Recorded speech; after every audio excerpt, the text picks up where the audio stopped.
May iniinda na pala pong injury sa balikat si Denver The Excitement Cuello bago pa man sumabak sa laban kahapon sa Dubai.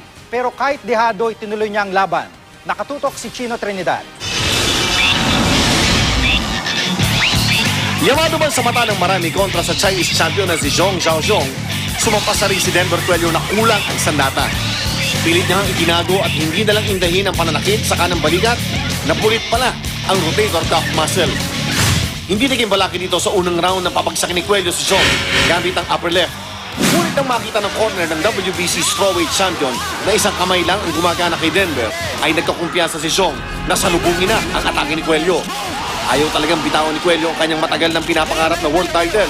At kahit naliligo na ng sundo, ay pilit pa rin hinahabol ng natitira niyang kamay ang defending champion. Sa gitna ng mga rounds, makikitang pilit na ibinabalik ng kanyang manager na si Aljo Haro ang hindi na halos maigalaw na kanang balikat.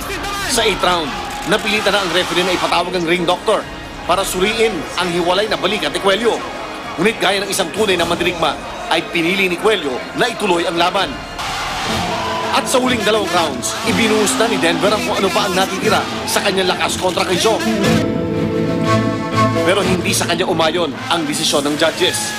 Sa kabila ng pagkatalo, hindi raw dito nagtatapos ang pag-abot niya sa minibiting kampyonato.